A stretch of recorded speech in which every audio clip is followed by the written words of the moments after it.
Germany visa সম্পর্কে বড় update খবর। জার্মানি ভিসা প্রক্রিয়াকরণের কিছু পরিবর্তন এসেছে, যা 1 জুলাই 2025 থেকে কার্যকর হয়েছে। এখন থেকে ভিসা প্রত্যাখ্যান হলে আবেদনকারীকে হয় নতুন করে ভিসার আবেদন করতে হবে অথবা বার্লিনে প্রশাসনিক আদালতে আবেদন করতে হবে। এছাড়া জার্মানি ভিসা আবেদনকারীদের জন্য একটি নতুন ডিজিটাল প্ল্যাটফর্ম চালু হয়েছে, যা আবেদন প্রক্রিয়া সহজ করবে। জার্মানি ভিসা প্রক্রিয়াকরণের এই পরিবর্তনগুলি মূলত ভিসা আবেদনকারীদের জন্য কিছু নতুন নিয়ম ও পদ্ধতি নিয়ে এসেছে। চলুন জেনে নেওয়া যাক সে সম্পর্কে বিস্তারিত। ভিসা প্রত্যাখ্যানের পর করণীয়।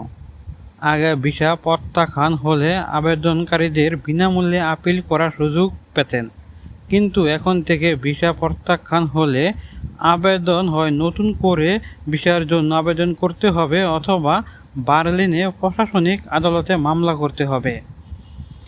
এই পরিবর্তনটি মূলত ভিসা প্রক্রিয়াকরণে স্বচ্ছতা আনতে এবং জালিয়াতি কমাতে করা হয়েছে। নতুন ডিজিটাল প্ল্যাটফর্ম। জার্মান সরকার ভিসা আবেদন প্রক্রিয়া সহজ করার জন্য একটি নতুন ডিজিটাল প্ল্যাটফর্ম চালু করেছে। এই প্ল্যাটফর্মের মাধ্যমে আবেদনকারীরা অনলাইনে ভিসা সংক্রান্ত যাবতীয় তথ্য ও আবেদনপত্র দাখিল করতে পারবেন।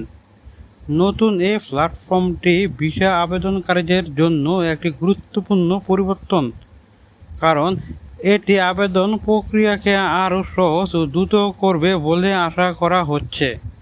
অন্যান্য গুরুত্বপূর্ণ বিষয়। জার্মানিতে যারা 3 মাসের বেশি সময়ের জন্য থাকতে চান তাদের ভিসার প্রয়োজন হবে।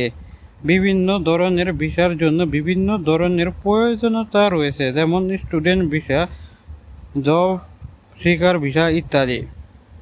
জার্মান ভিসা সংক্রান্ত বিস্তারিত তথ্যের জন্য জার্মান দূতাবাস বা কনসুলেটরের ওয়েবসাইটে যেতে পারেন। আপনার ভিসার আবেদনপত্রের অবস্থা জানতে আপনি ভিসা প্রদানকারী সংস্থার ওয়েবসাইটে আপনার পাসপোর্ট নম্বর এবং আবেদনপত্রের রেফারেন্স নম্বর ব্যবহার করে তা জানতে পারবেন। এই পরিবর্তনগুলো সম্পর্কে আরও বিস্তারিত জানতে আপনি জার্মান দূতাবাস এর ওয়েবসাইটে যেতে পারেন। আমাদের চ্যানেলটি যদি আপনাদের ভালো লেগে থাকে তাহলে চ্যানেলটিকে অবশ্যই সাবস্ক্রাইব করে দিবেন।